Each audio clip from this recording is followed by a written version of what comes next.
দর্শক, রাজধানীর foreign service একাডেমিতে জাতীয় ঐকমত্য কমিশনের সাথে রাজনৈতিক দলগুলোর দ্বিতীয় পর্যায়ের সপ্তম দিনের আলোচনা শুরু হয়েছে। আমরা সরাসরি সেখানে চলে যাচ্ছি।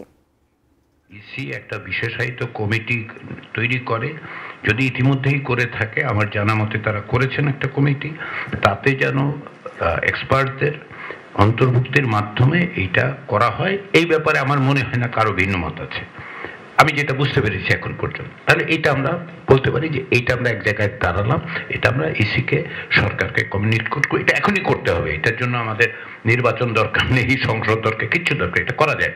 ওই যে দ্বিতীয় জায়গাটায় এসে আমাদের পার্থক্যটা হচ্ছে, এটা কি এক্সিস্টিং 119-এর মধ্যে কমিটি ফরমেশন এখন যেভাবে করা হচ্ছে সেটা করা হবে, নাকি বাইরে করা হবে? আমরা বাইরে করার কথা বলছি একটা মাত্র, মানে একেবারে বেসিক প্রিমিসটা হচ্ছে আমরা ইসিকে কোনো কন্ট্রোভার্সিয়াল মধ্যে, তার বিরুদ্ধে অ্যাপিল হোক, তার বিরুদ্ধে এটা আমরা চাচ্ছি না, কারণ এটা আমাদের খুবই জরুরি দরকার।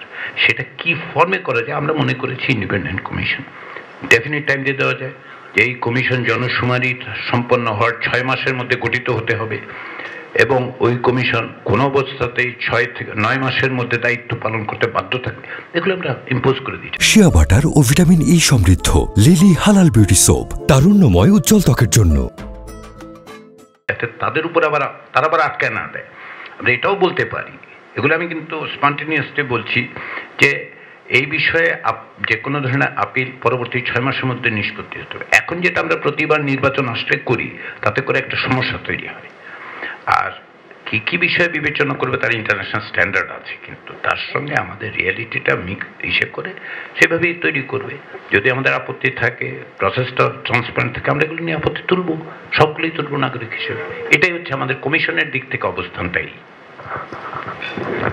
ধন্যবাদ মাননীয় সহসভাপতি। আমি আমন্ত্রণ জানাচ্ছি doctor Mustafizur Rahman Iran, chairman Bangladesh labour party, এবং এরপরে আসবে জনাব আবুল হাসান রুবেল, গণসংহতি আন্দোলন। আপনার কাছে। বিসমিল্লাহির রহমানির রহিম। মাননীয় সভাপতি, নেতৃবৃন্দ, আমি মনে করি প্রথমত আপনারা যে কমিশনের কথা বলেছেন, এটা অনেকটাই তো সমাধানের দিকেও এগিয়ে যাচ্ছে। আমি মনে করি এটা যদি করা হয় তা হবে ঘরের ভিতরে ঘর তৈরি করা, এবং এটা দিয়ে কন্ট্রাডিক্ট বাড়বে। এই যে আরেকটা কমিশন, পৃথক কমিশনের ব্যাপারটা বলছে, জি ওটা শেষ তো। এই পরে যেটা বলছেন এইটা করা তো অলরেডি মোটামুটি ভাবে নির্বাচন কমিশন বর্তমান যে বিদ্যমান, এই যে বর্তমানে আগামী নির্বাচনকে সামনে রেখে এই যে লিমিটেশনের যে কাজ চলতেছে, এখানে বিশেষায়িত কমিটি হয়েছে, সেখানে আমাদের প্রস্তাব থাকতে পারে আরো কি কোন কোন বিশেষজ্ঞ আমরা নিতে পারি, এটা করা যেতে পারে। এবং এই ব্যাপারে তো আমাদের জামাত ইসলামীর প্রখ্যাত পার্লামেন্টারিয়ান তাহের ভাই যে প্রস্তাব বলেছে, এটাই খুব সুন্দর হয়েছে যে আমাদের এইটাকে কমিশন না বলে কমিটি বলতে পারলে আমার মনে হয় বেশি ভালো হয়। এই কমিশন যেটা আপনারা করতে চাচ্ছেন, এটাকে কমিটি করলে, এবং এটা পরবর্তী নির্বাচন 13-এর পরেরটা, এটা একমত। আর আমার একটু অভিজ্ঞতাটাই মেইন শেয়ার করার উদ্দেশ্য। আমার পিরোজপুর 2 আসনটা আমরা 2001 সাল পর্যন্ত আমরা ছিলাম এক ধরনের ছিলাম, এবং এই জেলাতে 4টা আসন ছিল, এখন 3টে আসন।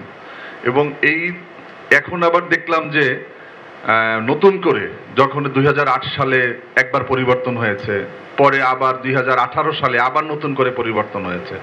এতে যেই ভোগান্তিগুলো হচ্ছে, এজন্য আমরা মনে করি যে 2001 সাল পর্যন্ত যেই পদ্ধতিতে চলতেছিল মুক্তিযুদ্ধের পর থেকে, আমার মনে হয় এটার বেসিসটা আমাদের ঠিক করা দরকার।